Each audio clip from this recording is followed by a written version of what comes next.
destroyed in that last game. But this game, he's really recovered, despite the early start that Sumail had. His item progression is really strong right now. He's going to hit a BKB at a really reasonable timing. That Blink Dagger has done so much work, and he's 2-0-3, and he's just put so much pressure on the map. And I'm starting to see why C-Deck is so dominant as bottom. PPD is going to get caught out of position too. Yeah, he's done for. C-Deck, he throws out the weave the last half second there. They actually give the kill to Disruptor. Looks like they wanted to back up immediately because they knew there was a possibility of recourse. Universe, oh, not quite enough. Great glimpse out from Q, and the double TP out. Nope. Fear actually got one of them, and AUI blink forward, but a little bit too late for the Tusk. Yeah, they're still just creating space around the map, which I think is the good thing, is that you're forcing EG, who, forced you to play around them. This time, C-Deck is saying, you're going to play around us. Like, we're going to make the moves. We're going to force you to play Realm. Oh. All right, Dota just bugged out and the Undying died. Somebody's got to get on that and fix it. Yeah. Volvo, please. You can't even be bothered by that. That's don't worry what I mean. about it. There's a lot of Valve staff around here. We'll talk to them after the game. Yeah, he's got to be saying, like, why would you place wards there? You're winning the game. You don't have to be defensive. That was actually, the sound that you made was actually the perfect sound for when somebody dies to Techie's minds. I just I was trying to laugh and I can't even, whatever. The game bugged, the Undying died, you move on from that. That's life. That's the thing, that's how you have to treat it. You can't get tilted by stuff like that. You just be like, that's, what can you do? Oh, aggressive pop by 2 Minds. There's the blink in. They eliminate the gyrocopter. The physical damage and pure damage combined together, but Shiki is still in good fighting shape. He already popped the BKB, gets healed up. They will catch PPD. It's a 2-for-1, make it a 3. They're going to be able to catch Fear as well with the Disruptor ultimate, making sure he doesn't go anywhere. That actually turns out very alright, especially if they can get more, but Sumail's already popped his BKB. Let's loose the ultimate. Universe jumps forward with the Burrow Strike. They've taken out the Undying. A big kill to get. Same goes with XD, and Shiki realizes without his support, he has to start backing himself away, but Universe is still around. He has a Burrow Strike up in a second. Can he get it off in time? No! Right click is there from Shiki. He commits all in order to get that kill, so at the end of the day, that was 3 for 4, plus the suicide on EG. Yeah, 3 EG members plus a suicide, AY, but Sumail just got so much farm out of that, so I got to give it to EG. I don't even know if Universe, if the Queen of Pain doesn't buy back there, I'm not quite certain that they kill the Dragon Knight. Yeah. So, I mean, he's demonstrating that he's incredibly tanky. The armor that he's got, the Black King bar, it just makes him so incredibly hard to kill, and that was not the best fight because they managed to blow up the gyrocopter instantly, and they still barely win that fight. Yeah. And it cost the buyback. That's what you should consider. It's not the raw numbers. It's in an ideal world, in a vacuum, who won that fight. And I think that C-Deck, if things go perfectly, they can still come out on top. And I just like the fact that this game, they're kind of just ignoring the techies factor. Like, that's what I said. I said it repeatedly. I was like, you just have to play like the hero doesn't exist. Play cautious, but, don't let it scare you into not making moves whatsoever. And they're doing it this game. Like, they're getting aggressive on the map. They're willing to take these fights. And I like that they're finally starting to apply pressure, but they have to be so careful about not overcommitting because Universe... the Epicenter's coming in. Universe is going to be able to just a one-man Burrow Strike. Already the Met goes off in order to save XC. Double Snowball comes down. He actually locks Universe in. Good Shalgrave is actually going to be able to buy more time for Universe, who has a Burrow Strike up in a second. There goes XC with Fear coming in from behind. He's got BKB plus double damage, but Sumail is already dead. Fear makes the blink away from the Tombstone now. He got a couple of kills. Shiki's still trying to pursue, but he won't be able to get close enough. That fight still really good for EG. They kept Universe alive, and Fear with the double damage, man. He just caused so much havoc. They might even want to re-engage here. If they only see 2 heroes here, I think they actually want to get into this fight. I mean, they know the other 3 are 100% dead. AUI does have the blink suicide ready to go. I don't actually know if they can catch somebody, but here we go. There it is. Suicide comes in. That combination, man. That's what I was talking about. I'm sorry, Blitz. Man, you're a push genius. techies is crazy, but... He was doing it before, all right? The blink, it's the physical damage. He, blinks in, instant, gigantic nuke, plus Sonic Wave pure damage. I mean, it's pretty godlike. PPD might not even go down here. Shiki's getting turned around on. They don't actually have any damage dealers, so it's probably pretty unlikely. Yeah, they actually glimpse back PPD. Q that actually tries to finish him off, but oh dear, Fear's going to come in for the cleanup, and C-Deck. They just get that first initial fight, right? It was 4 for 4, but one of them was suicide. It was okay, that's a really even fight. There was a buyback as well. super even, but CDEC just maybe half a step behind. And then the next team fight, they're a full step behind. And then it seems like this team fight, they're just 2, 3, 5, 10 steps behind EG. The problem is that, I mean, you know that Universe has his epicenter up, and you're just going for tier 1 tower. There's so many different angles that he can come in on, and he didn't even hesitate. He saw the opportunity. He doesn't even wait for anybody to set him up. He's like, I'm just going to go in here. This looks like a really good fight for us to take. Yeah. And CDEC, they should not have been surprised by that. Like, Universe has been playing Sand King so well this entire tournament. How do you allow him to just set up like that? That was the freest initiation I've seen him have all tournament. Like, EG's almost always been initiated on in a lot of these engagements with that Dragon Knight Blink Dagger, but this time, EG finally take a really clean fight, and that was an ideal fight for them, and CDEC just took so much damage. Like, they don't have a BKB on their gyrocopter, so he can't really survive engagements like that, and that's the biggest thing, is if your gyrocopter doesn't have a BKB, if he doesn't have a Satanic, he doesn't have the best way to get re-engaged back into those fights. So once he's at 400 HP, EG is going to all-in him every single time, and they have to start respecting that Sand King ultimate, because Universe is just ruining them. The BKB is finished up now for the gyrocopter. We'll see if that changes things for CDEC, but they're rapidly losing the net worth. They just got to go once they have it. Yeah, Sumail's got 15,000 compared to the 11,000 of the Dragon Knight in second place, and he's about to grow that even further. Trying to take that tier 2 tower. He's actually going to come back for it. Shiki still got the blink, though. Sumail's just playing mind games with Shiki. But it looks like the deny is still going to be there.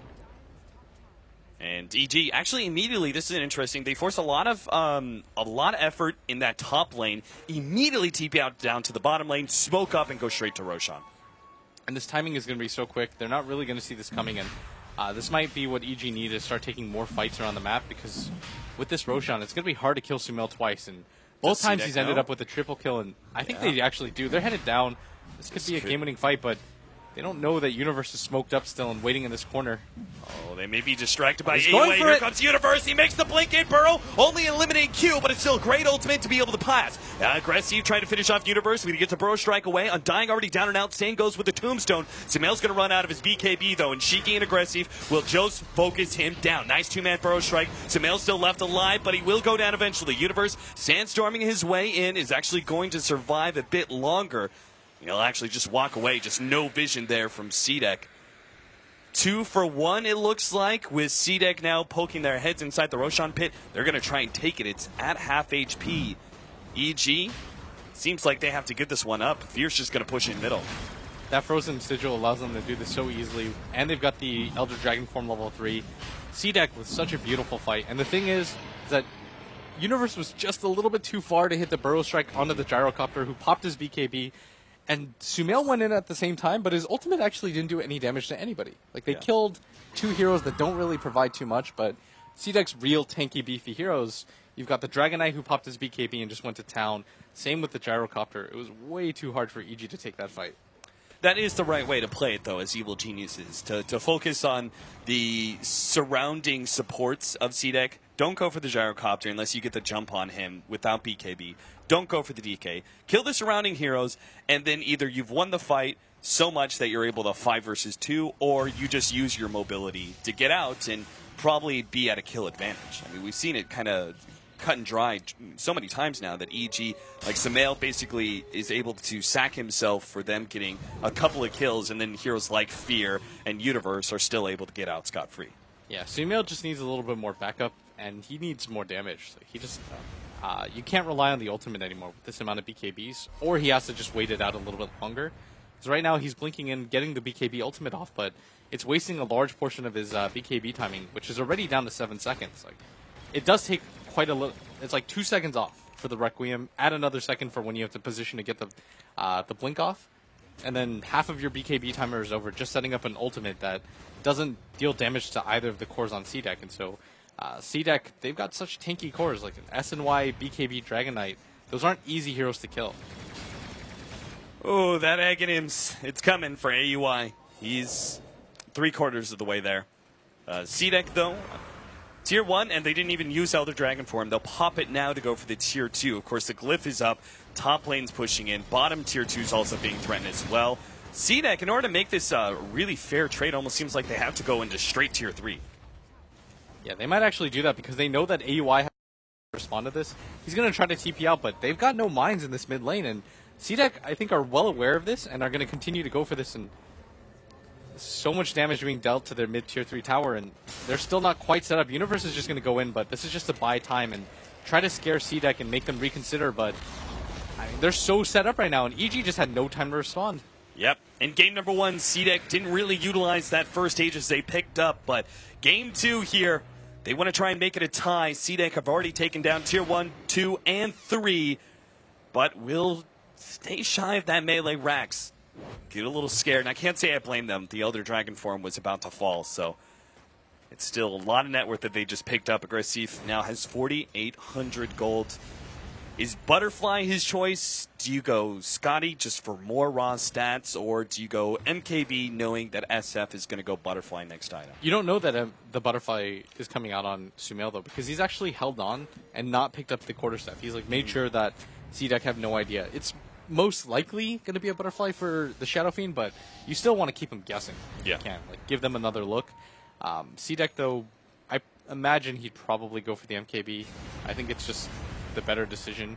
You know that there's a really high likelihood that Sumail goes for the Butterfly, because Sumail's not going to get an MKB in anticipation of the Butterfly of the Gyrocopter. Like, he can't really guess wrong, whereas the Gyrocopter can afford to. Yeah. Oh, Jesus. Shivas is almost finished up for Universe. So his initiation going to be buffed up so much more. Queen of Pain must be a Scythe of Vice then, if we already have a Shivas. Yeah, I think it's a pretty good call right now. You need something because the BKB timers are getting lower, and the Dragon Knight is just so hard to kill in a straight-up fight. So you probably just need to kite their cores. Like, that's the advantage of having a Hex when you can blow up like 3 of the heroes that don't really tank very much. Oh no, that Aghanims is there. They're mass pinging out the minefield sign. They can't go uphill. They can't do it. So AUI managed to farm up the Aghanims like just in time. CDEC were in I think a really great position to finally force the Aegis in exchange for Rax. But with the mines already set up, they have to push a different lane, and that's just the hardest thing. It's now going to just stall up the game dramatically.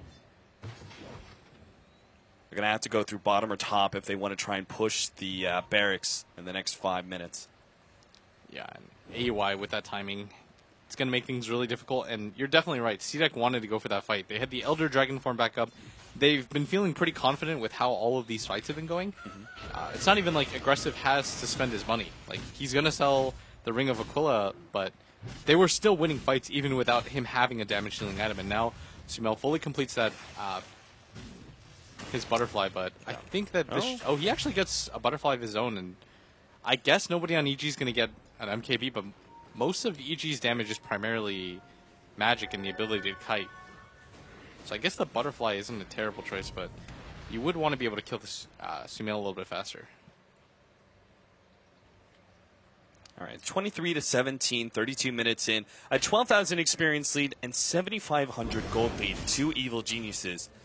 But CDEC just recently, thanks to a fight around Roshan, were able to get themselves a significant edge, which allowed them to take multiple towers and almost gave them the opportunity to be able to push into the base. But now that one opportunity is kind of close, and they're going to try and force open another one through a 4-man smoke.